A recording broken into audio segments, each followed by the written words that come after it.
Morning out there, afternoon. My friend Right. Lenise is here. Say hi. Hi. Hi. It's 2 minutes after noon, so Okay. afternoon. Oh my gosh, sorry, I got Um, total deer in the headlights when I logged on and I saw, is that Leslie? yeah, well, I try to have them back to back. No, I don't, I totally don't blame you. I just was thinking, oh my gosh, I got the time wrong and this is like a group call and I thought I No, was you're fine. interrupted something. Tell me about your buyers. I have two moving in on February 1st, filling both houses. I'm the, yeah. Yay! It's been, I'm satisfied with it. I got to meet one of them when I was there.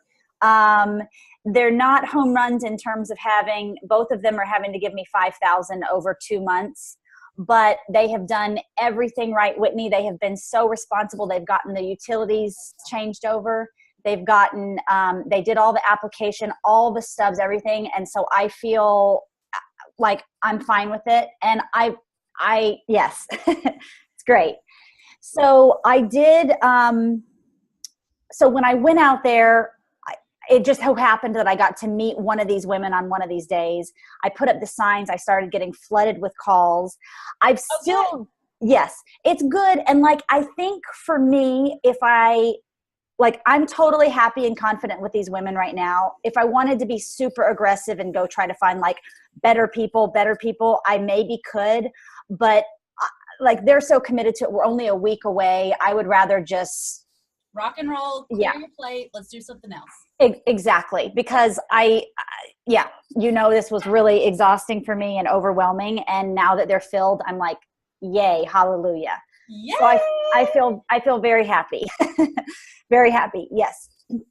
And now what I want to do is I'm booking another flight to go out there in 2 weeks to meet the one tenant buyer who I didn't meet. I feel like I'm just going to make this a staple part of my business. I really, even though it's not necessary to meet them, I feel different about the people that I have met. There's just a different accountability. And so I'm going to just make that a priority and I've got plenty of other business I can do. So I'm actually going to go and take down my 3-2 signs that I have all over town, and I'm going to replace them with some We Buy Houses signs and do another mailer campaign. Because now that, go ahead.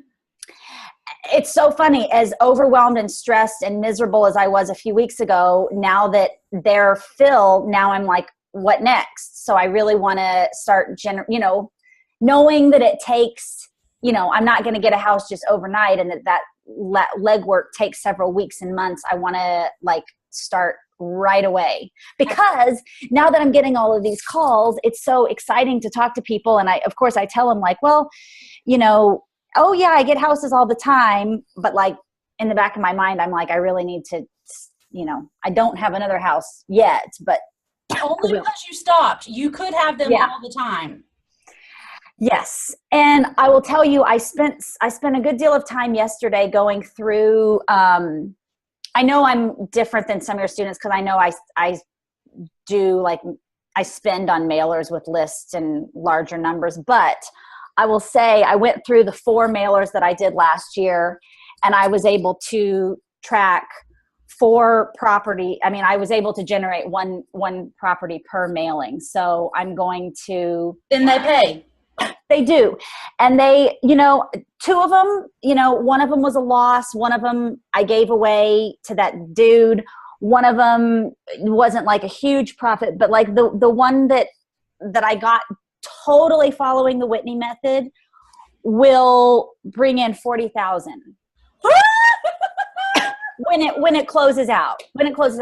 So, and I also want to say something else really exciting and you'll love hearing this. The first 2 mailers, I didn't actually even know your method. And I know for a fact there were people that I would have been able to help if I had known.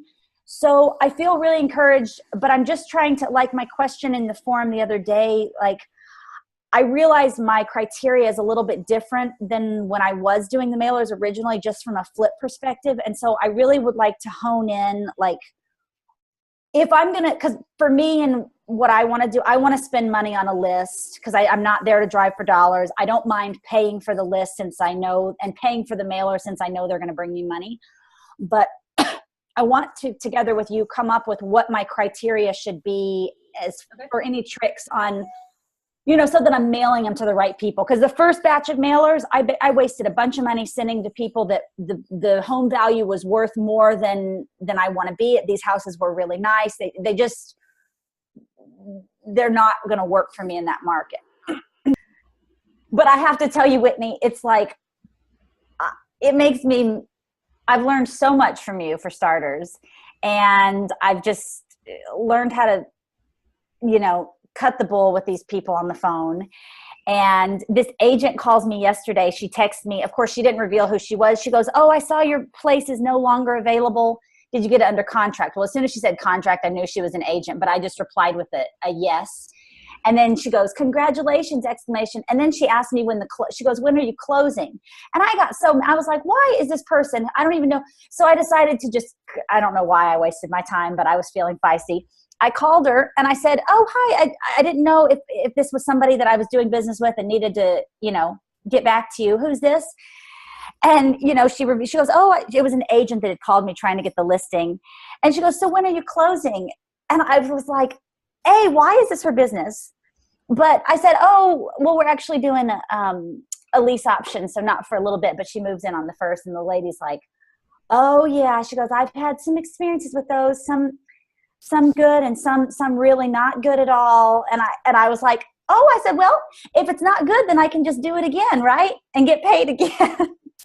I just don't know how, like, I have even more admiration for you for, like, not only trailblazing through this, but just powering through when, like, 99 out of 100 people are going to be a naysayer.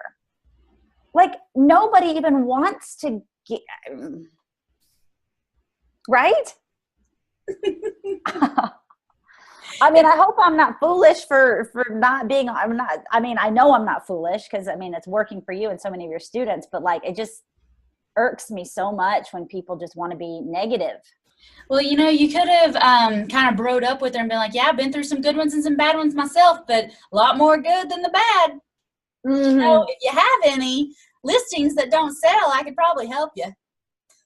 Yeah, no, I know. And I need to, I think with even more of these, I'll just have even more and more confidence to where I won't be kind of I wasn't defensive, but I do get defensive sometimes when people are trying to challenge it, or, "Well, let me know if that, you know, call me if it doesn't work out," you know. No, you call me if yours doesn't work out. But no, so far so good. I mean, I want to keep doing more of these, you know, in the new year. It's definitely not easy. It has not been free, easy money yet, but I think it will get easier as time goes on.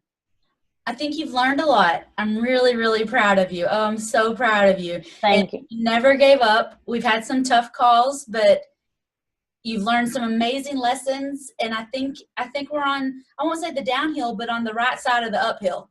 Yeah, no, I do too. And come February, I'm just going to have I'm so relieved to know these people are moving in. So I'm excited for you. Congratulations. Thank you. Thank you. Thank you. I know you probably have another call coming in here. Do you have someone coming in at 12:15? Yep. Okay. All right. Well, I will keep the group updated and ask questions there. Awesome. Let me know if I can do anything to help. Thank you, Whitney. Okay. Bye. Have a good one. Thank you. Bye.